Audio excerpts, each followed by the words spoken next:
Hello, curious people. I'm Professor Ed Santow. I'm a human rights lawyer and a human. I'm here to help us make sense of the rise of thinking machines. This is AI Curious.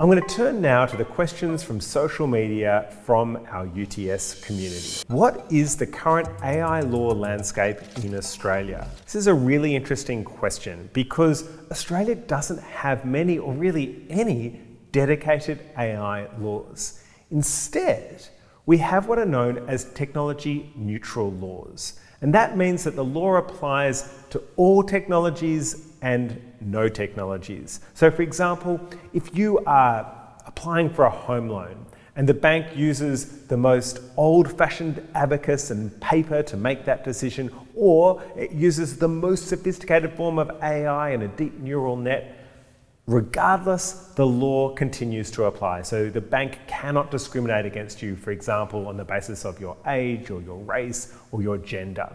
And so that's really important to make sense of how the law applies right now.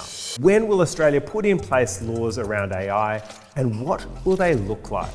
So that's very interesting because right now, both the federal government and the state and territory governments are embarking on a much needed reform process. They are looking at the areas of law where technology neutral law just isn't enough, where, for example, self-driving cars might pose new problems or new challenges that the law has to address. And so those are the sorts of areas, those truly novel areas where we can see the law making major changes. The next question asks us about the rest of the world. So how will Australia's AI laws compare to other countries in the world? That's interesting because Australia's been a little bit behind the 8 ball when it comes to reform in this area. So the European Union, the United States, Canada, even countries in our region like China have been perhaps a little more advanced in thinking about how they need to change their laws. And basically there are two approaches that are starting to take shape here.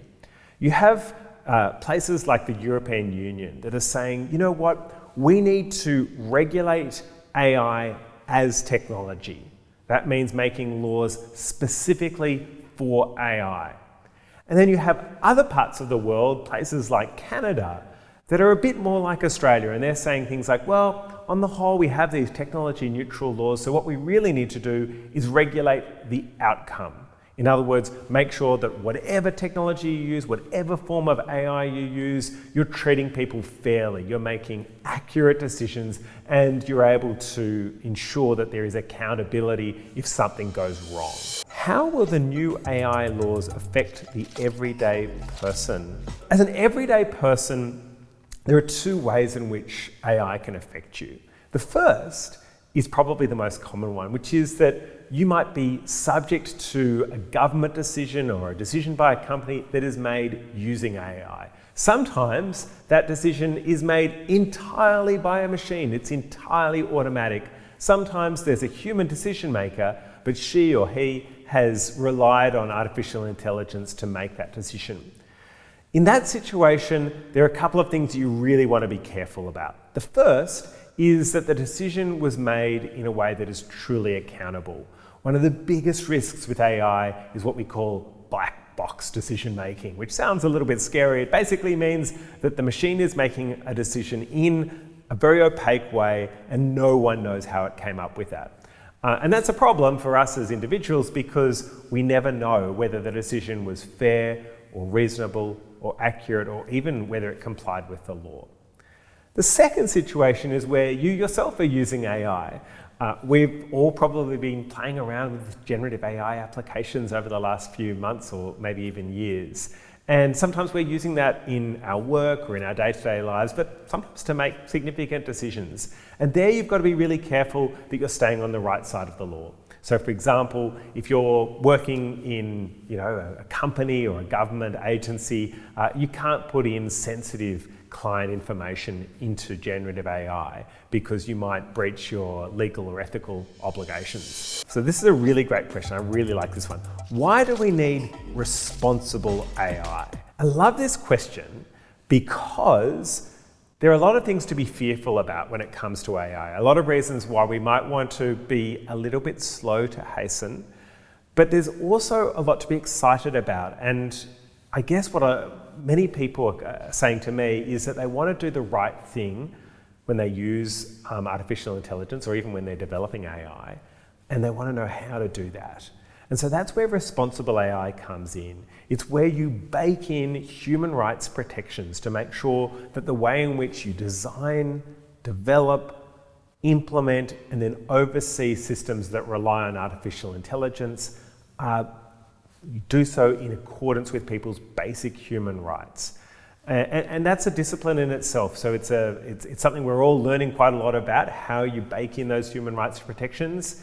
But there's some great work being done here at UTS and also in government, such as by the National AI Centre, to give people guidance about how to do responsible AI. The next question is it possible to create trustworthy AI, and how do we do it? So there's some amazing research, which is actually a bit dispiriting, that says that Australians in particular have some of the lowest levels of trust when it comes to the use of artificial intelligence. And so you can respond to that problem in a couple of ways. You can just try and market your way out of that problem. You can have a big advertising blitz that tells people, AI is completely safe. It never makes mistakes. There's nothing that's ever bad that will happen to you. The danger with that is that it's not true, and people will see through the fact that that is a little bit overly optimistic. And so I would say a better way of building trust is to build trustworthiness. And that's why I love the question. So something that is trustworthy is not just something where you are kind of tricking someone into believing that it's okay, but instead you're building firm foundations of trust. And so that means making sure that an AI system is safe, that it's transparent, that it's accountable, and that it's fair. So we've seen over and over again how some AI systems can treat some people unfairly based on things that they can't control, like their race or their skin color, their age or their gender. What do I need to know before using generative AI tools like ChatGPT at home and in the workplace? I'm really glad that someone asked this question, because if we'd been having this conversation less than 2 years ago, ChatGPT wasn't a thing. Even the term generative AI was not well understood outside of the laboratory.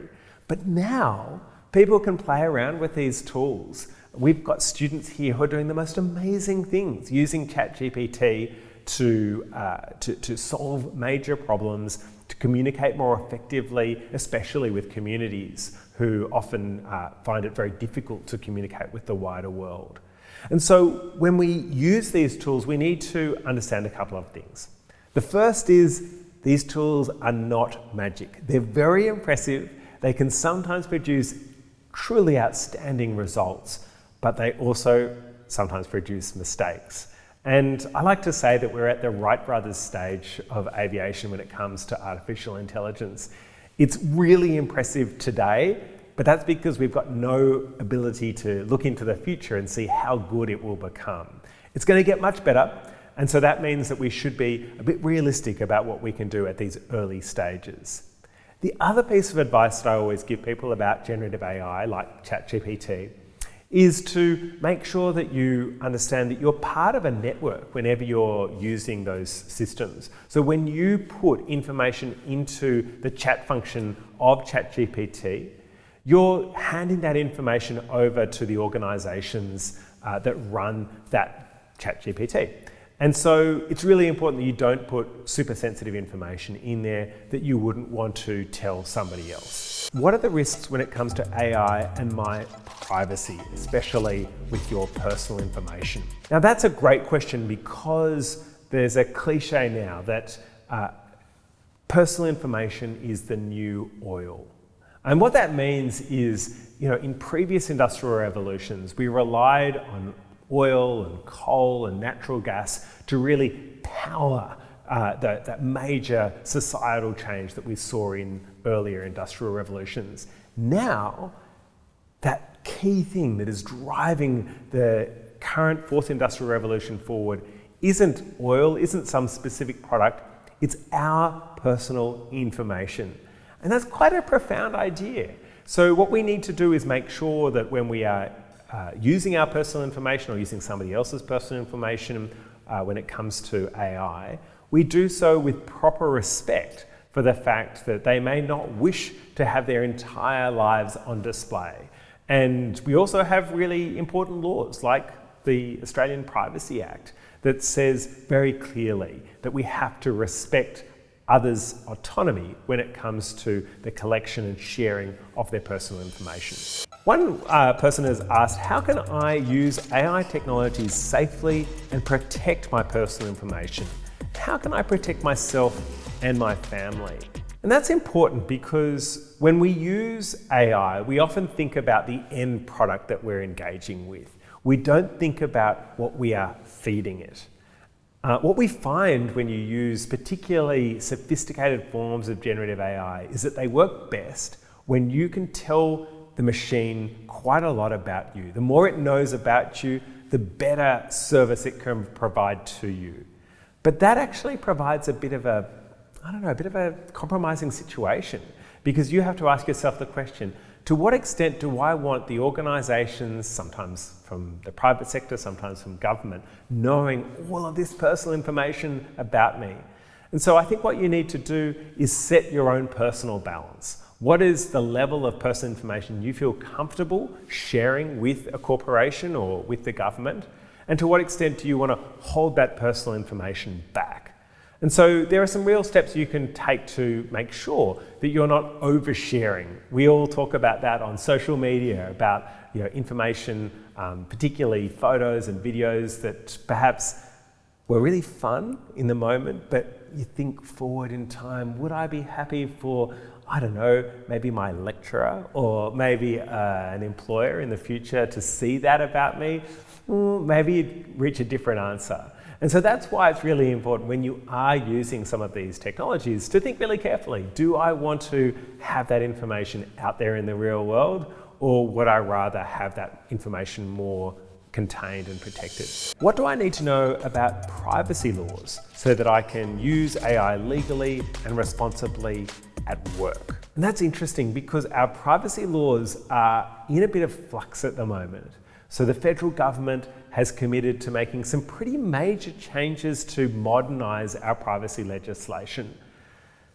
It's really important to note, and it's kind of embarrassing really to say this, but our privacy law was largely drafted before even the internet was a thing.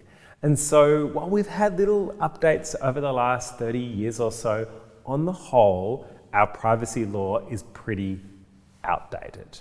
And so what the federal government is doing is it's engaging in this process of reform that's really trying to bring Australian privacy law in line with some of the other leading countries and economies in the rest of the world.